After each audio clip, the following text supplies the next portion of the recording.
Canva on viimasel paaril aastal üsna palju muutunud. Eile sattus minu kätte üks aegunud Canva juhend.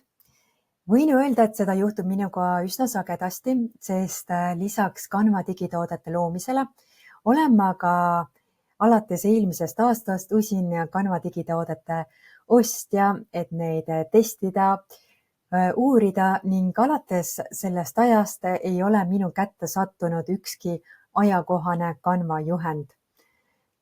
Ning juhendid pannakse sageli kaasa Canva mallidega, et anda siis ostjale ülevaade, kuidas neid malle kohandada. Vaatame siis vanat menüüd ja uut menüüd. Nii saame me ruttu rääkida Canva muudatuste ajaloost ja mis on Canva peamenüüs. 2022 oli selline suurem Canva uuenduste lansseerimine ja esimene uus nupp, millest me räägime, on bränd. See on kasutatav ainult Pro kasutajate poolt ja koondab siis logosid, fontide kombinatsioone ja kõike muud, mis on vajalik siis brändi stiliseerimiseks. Teine nupp ilmus Canva suure lansseerimise ürituse Canva Create ajal ja see nupp võimaldab siis digitaalselt joonistada ning hiljutine uuendus siis võimaldab joonistada ka siia slaidile. Nii, õnnestunud, proovime uuesti. See nupp tuli alles täna, nii et ma harjutan veel või täna ma märkasin seda.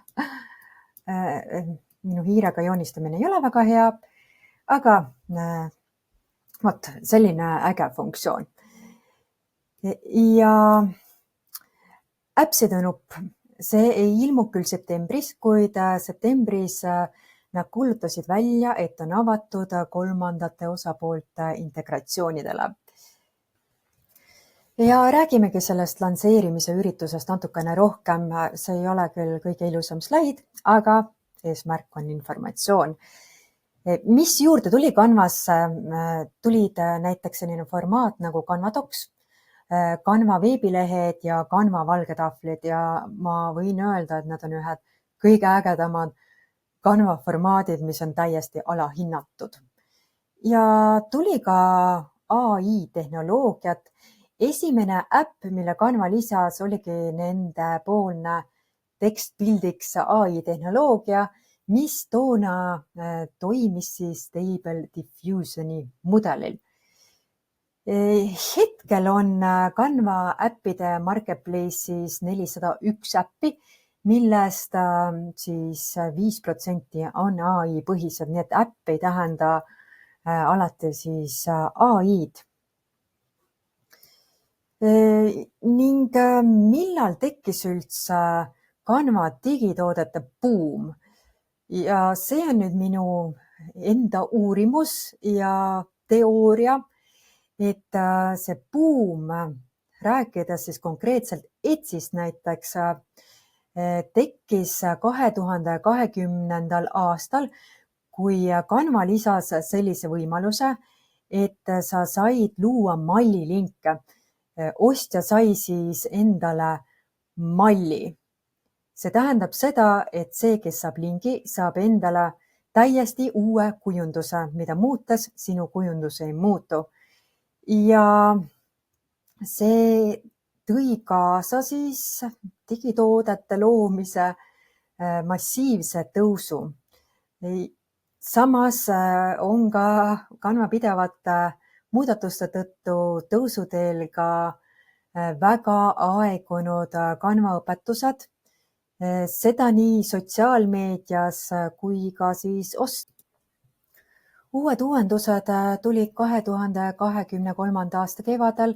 See on aeg, kui mina alustasin Canva koolitustega ja ongi selline tavapärane rütm, et Canva uueneb nüüd 2 korda aastas, kevadel ja sügisel. Kevadel toimunud üritust nimetas Canva Brand New Era. Tuli väga palju AI tehnoloogiat, näiteks Magic Studio, mille all on siis Erinevad AI-põhised fototöötlustööriistad, Magic Write, mis on keelemudelil põhinev AI-tehnoloogia, mis hetkel on siis inglisekeelne ja veel keeli, aga mitte eesti keel siis. Ja esimese Canva raamatu tegin ma 2024. aasta talvel ning siis tuli kevad ja Canva uuenes.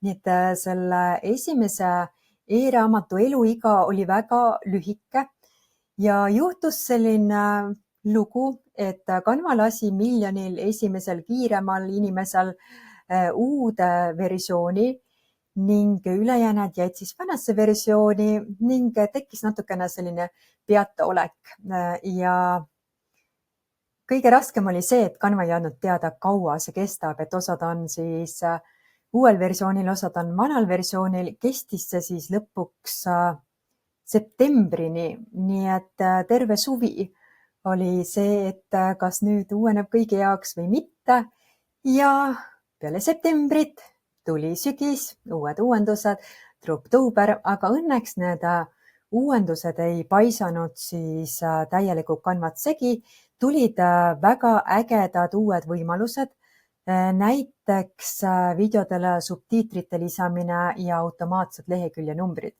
mis olid väga oodatud uuendused ja mis veel tuli, paneb ka susisema. Droptooberi uuenduste hulka kulka Dreamlab. Kui me ennem rääkisime Stable Diffusioni põhisest tekstpildist, pildigeneraatorist, siis lisandus veel üks, mis põhineb Leonardo AI tehnoloogial ja erinevalt siis sellest esimesest versioonist asub see Dreamlab siis avalehel, mitte töölaual. Ja miks Leonardo tehnoloogia, sest eelmisel aastal ostis Canva siis Leonardo AI ettevõtte. Lisaks soetas eelmine aasta Canvaga Suurbritannia professionaalse graafilise disaini ettevõtte Affinity, kuid hetkel ei oska öelda, kui palju nad siis seda tehnoloogiat on rakendanud. Ning see aasta on Canva reaalselt vist iga päev uuenenud, pidevalt leian uuendusi.